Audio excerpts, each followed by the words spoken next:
Pemirsa, sudah 1 tahun lebih pandemi COVID-19 menjajah Indonesia. Lagi-lagi integrasi data kembali disorot.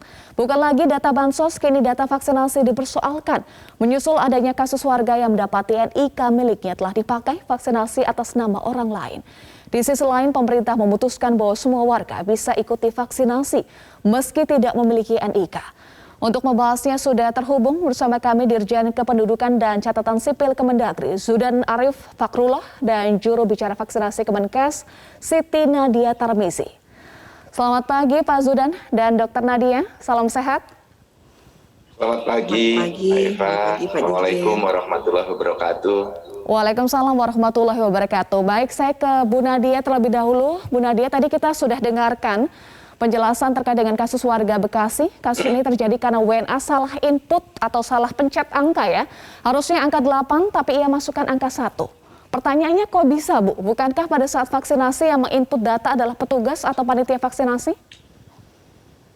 Ya, pertama kan untuk tentunya kita ketahui proses vaksinasi ini dimulai dengan proses registrasi.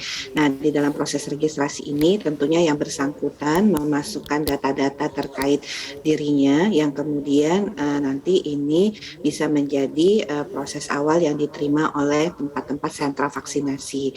Nah, tujuannya juga adalah untuk mengurangi kesalahan pada waktu teman-teman di meja registrasi ini memasukkan datanya ya, karena bisa kita bayangkan misalnya dalam satu hari itu bisa ada 300 atau 400 bahkan sampai dengan 800-an orang yang mendaftar. Jadi memang ini salah satu untuk kita bisa mempermudah adalah dengan cara melakukan pendaftaran yang dilakukan oleh yang bersangkutan itu sendiri. Nah, dalam hal ini mungkin karena ini adalah WNA ya, jadi mungkin tidak paham ataupun juga ada kesalahan itu memungkinkan terjadi karena yang bersangkutan sendiri yang memasukkan data tersebut.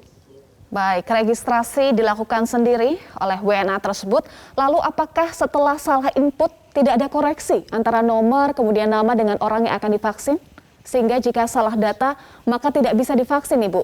Seperti apa penjelasannya? Ya, karena data itu sudah dimasukkan oleh yang bersangkutan dan sudah ada tiket pendaftaran ya, jadi kita melihat dan kita mengetahui seharusnya kalau kita yang melakukan registrasi dan kemudian kita mendapatkan tiket registrasi, kita mencek kembali apakah data-data yang kita masukkan itu sudah benar atau tidak, supaya tentunya ini akan membantu kita. Kita juga tahu banyak juga kan masyarakat yang kemudian salah seperti memasukkan nomor telepon ya, yang kemudian setelah beberapa lama baru menghubungi call center mengatakan tidak menerima sertifikat vaksin. Setelah mereka mencek sendiri melalui sistem aplikasi Peduli Lindungi, memasukkan nomor mereka, ternyata nomor telepon yang diinput oleh mereka sendiri itu juga salah. Jadi hal-hal ini saya rasa memang masih menjadi tantangan, tetapi kita terus sebenarnya memperbaiki hal-hal seperti ini. Baik, jadi double check ada di orang yang akan divaksin, bukan di petugas, Bu? Ya, kita juga mencek berdasarkan tentunya dokumen yang ada tadi saya sampaikan, ada tiket ya pendaftaran yang sudah diterima oleh yang bersangkutan, dan tentunya pada saat kita memasukkan angka yang disebutkan ya tentunya data itu ada. Baik. Baik, saya ke Pak Zudan. Pak Zudan, Anda sempat menyatakan beberapa waktu lalu bahwa data di Peduli Lindungi belum terkoneksi dengan data Dukcapil.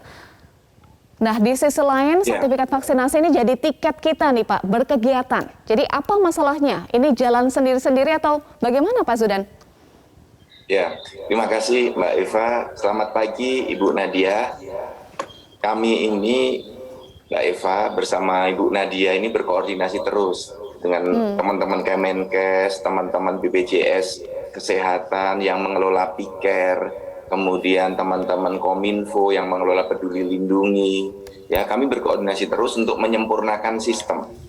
Nah, di dalam kita menangani vaksinasi dengan target yang sangat besar, 208 juta kurang lebih penduduk Indonesia, tentu ini memerlukan langkah-langkah bersama. Nah, maka Dukcapil membantu penuh, membackup penuh langkah Kemenkes, langkah Kominfo dan BPJS Kesehatan. Nah, di Dukcapil yang tersedia data, maka kami berbagi data sesuai dengan ketentuan peraturan perundang-undangan, meliputi juga perlindungan rahasia data pribadi, agar nanti ke depan kita bisa meminimalkan kesalahan-kesalahan yang terjadi di lapangan. Kira-kira semangatnya seperti itu dari pemerintah, Mbak Eva. Baik. Jadi kalau data belum terkoneksi dengan data Dukcapil, jadi data yang dipakai selama ini data apa, Bu Nadia, untuk vaksinasi?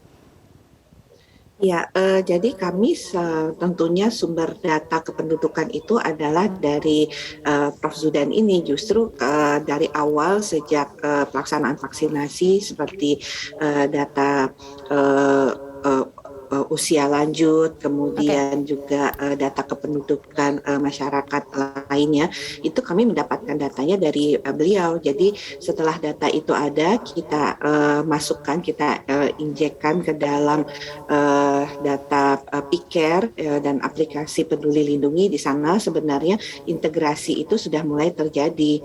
Jadi mungkin di dalam sistem ya, karena kita mengintegrasikan berbagai macam sistem secara terkoneksi ini kan pasti ada beberapa mungkin yang masih mungkin menjadi kendala, dan ini yang terus kita evaluasi yang seperti dikatakan Pak Dirjen tadi.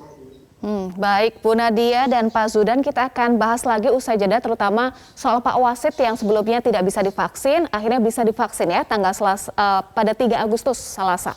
Kita akan bahas usai jeda, tetaplah bersama kami pemirsa di Metro Pagi Prime Time. Dan masih terhubung bersama kami Dirjen Kependudukan dan Catatan Sipil Kemendagri Zudan Arif Fakrullah dan juru bicara vaksinasi Kemenkes Siti Nadia Tarmizi. Tadi pertanyaan saya sebelum jeda, Dr. Nadia, Pak Wasit akhirnya tetap bisa divaksin pada Selasa 3 Agustus. Nah, bagaimana akhirnya bisa divaksin, menggunakan data apa, dan juga ini kan mendapatkan sertifikat vaksin manual. Apakah ini sama dengan sertifikat vaksin pada umumnya, Dr. Nadia? Ya, jadi kita tahu bahwa setelah seseorang mendapatkan vaksinasi itu kan mendapatkan sertifikat juga sebelum mendapatkan sertifikat secara elektronik. Dan pada waktu terkait Pak Wasit ini adalah kita juga meminta data-data terkait beliau, dan kita langsung melakukan koordinasi dengan timnya Pak Dirjen ini, kemudian mencek dan kemudian sudah kita koordinasikan sehingga data itu bisa segera diperbaiki ya, karena kita dengan sistem yang ada dimiliki oleh Pak Dirjen, kita bisa langsung mengetahui yang salah input ini yang mana, karena yang pasti yang Pak Wasit ini kan lebih belakangan mendapatkan vaksin dibandingkan yang WNA ini, sehingga lebih mudah untuk kita melakukan prosesnya. Kalau sertifikat manual sama saja ya dengan sertifikat pada umumnya? Sertifikat manual itu sama saja dengan sertifikat elektronik, tetapi kalau elektronik itu kan memang sudah terverifikasi. Jadi ini adalah tanda sementara pada waktu itu kita berikan kepada Pak Wasit, karena ini baru dosis pertama ya, Mbak Eva ya. Jadi kan nanti dia pasti akan datang untuk dosis kedua. Baik, saya ke Pak Zudan. Pak Zudan, rencananya hari ini, Jumat ini, akan ada perjanjian kerjasama di antaranya antara Kemendagri, Kemenkes, dan Kominfo yang menyepakati bahwa data vaksinasi sumbernya dari NIK. Nah, bagaimana nanti penyesuaiannya, Pak Zudan? Ya, terima kasih Mbak Eva. Kami rapat secara maraton, ada 4 pihak Mbak Eva, BPJS Kesehatan yang mengelola data aplikasi Piker, Kominfo yang mengelola Peduli Lindungi, Kemenkes dengan Smart Checking, dan Dukcapil sebagai yang memegang otoritas NIK data kependudukan. Nah, ini kan sejalan dengan Perpres 1 data dan Perpres tentang Stranas, Dukcapil, dan perkembangan statistik hayati, yang di sana itu disampaikan bahwa semua pelayanan publik harus berbasis NIK. Nah, Dukcapil memiliki NIK 272 juta penduduk yang sudah by name by address. Nah, kami berbagi paket untuk membantu program vaksinasi ini. Nah, dengan demikian nanti kalau datanya sudah terintegrasi penuh, insya Allah kita bisa meminimalkan hal-hal yang terjadi seperti kemarin. Tentu ini membutuhkan waktu, membutuhkan proses. Tidak bisa langsung hari ini PKS, hari ini selesai. Butuh pencocokan aplikasi, butuh beberapa hari. Seperti itu, Mbak Eva. Kapan integrasi penuh data dengan NIK, Pak Zudan? Nah, kita harapkan dalam sepekan ini sudah bisa selesai pencocokan aplikasinya, karena tim dari Telkom ini sudah sangat berpengalaman untuk menangani hal-hal integrasi data seperti ini. Baik, nah di sisi lain, Kementerian Kesehatan mengeluarkan surat edaran Kemenkes tentang pelaksanaan vaksinasi COVID-19 bagi masyarakat rentan dan masyarakat yang belum memiliki NIK. Bagaimana implementasinya, Dr. Nadia? Ya, ini juga salah satu kolaborasi antara Kementerian Kesehatan dan dukungan penuh tentunya dari Kemendagri, dalam hal ini Ditjen Dukcapil ya, bahwa pada prinsipnya vaksinasi ini tentunya menjadi akses untuk semua orang, dan sudah ada kesepakatan bersama dengan Pak Dirjen Pak Zudan bahwa pelaksanaan vaksinasi itu bisa dilakukan bersamaan dengan pemberian nomor identitas masyarakat atau nomor NIK-nya pada tentunya warga-warga yang tadi ya, seperti penyandang masalah penyandang masalah sosial, kemudian ODGJ, orang-orang yang dengan difabilitas ya, orang-orang yang memang mungkin tidak diketahui ya keluarganya atau sebagainya. Nah, ini dengan kesepakatan ini artinya memang karena kita sejak awal sudah berkolaborasi ya Mbak Eva ya. Jadi untuk hal ini, untuk kita memudahkan akses vaksinasi sekaligus juga menyediakan layanan untuk layanan kependudukan, ini kita bisa integrasikan bersama pada satu tempat setelah berkoordinasi juga nih antara Dinas Dukcapil dengan Dinas Kesehatan. Baik, artinya pemerintah menjamin bahwa semua orang bisa divaksin meskipun belum memiliki NIK, Dr. Nadia? Betul, kita bisa memastikan bahwa masyarakat yang belum memiliki NIK pun mendapatkan akses untuk vaksinasi, tapi tentunya dengan prosedur yang sudah sangat dipermudah oleh teman-teman di Dinas Dukcapil dalam hal ini, Mbak Eva. Prosedurnya seperti apa?